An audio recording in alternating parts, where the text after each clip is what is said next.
lagi dengan saya, Eko Prananto, peserta Lansar Angkatan 11 dari Universitas Borneo Tarangan.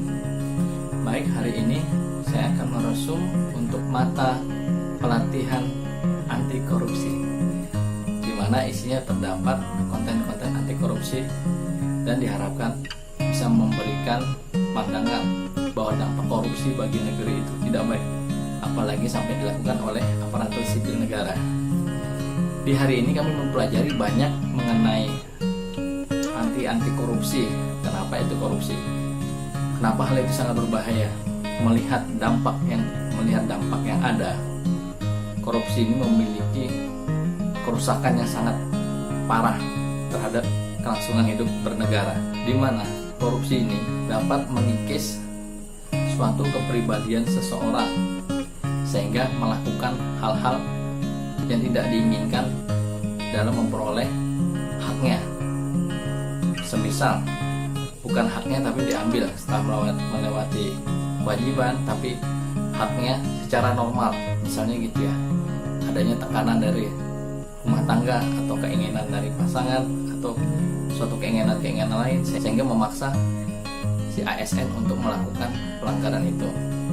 Di samping itu dapat dinilai dari hasil dari Corruption Perception Index, Indonesia masih belum dikatakan jauh lebih baik. Ini karena nilai masih tinggi sehingga perlu pembenahan, dan itu dimulai dari ASN dengan menerapkan nilai-nilai yang ada seperti nilai anti korupsi ya. Selanjutnya untuk KKN itu sendiri, korupsi, kolusi, nepotisme ya. Tapi menurut arahan Pak Hari bahwa itu dia harus terbaik. Misalnya nepotisme ini adalah mengajak sanak saudara ya, dalam kepentingan sanak saudara dalam menjalankan suatu organisasi pemerintahan, itu memberikan keutamaan pada sanak famili. Selanjutnya adalah kolusi ini ada permufakatan, itu di ruang lingkupnya misalnya kenalan gitu, bersama-sama melakukan hal-hal yang merugikan negara. Kalau corruption, mengambil yang bukan haknya gitu ya. Dari itu semua hal-hal yang berbahaya itu dimulai dari suatu pengkhianatan. Dari pengkhianatan inilah sampai menghasilkan jiwa-jiwa corruption atau jiwa-jiwa yang rusak, korup seperti itu ya. Terus apa yang harus bisa kita hadapi?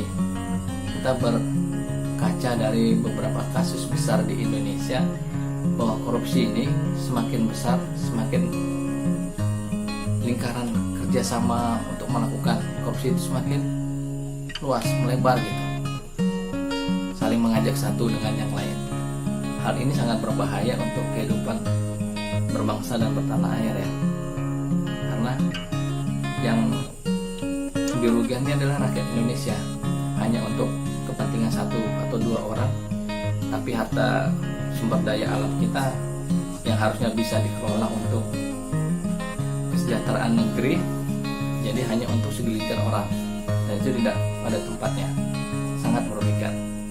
Harapannya setelah mengikuti ini kita bisa memilah mana hak, mana kewajiban, mana itu gratifikasi, mana itu pemberian. Semua itu ada waktu dan ada tata caranya agar tidak terlibat dalam lingkaran KKN.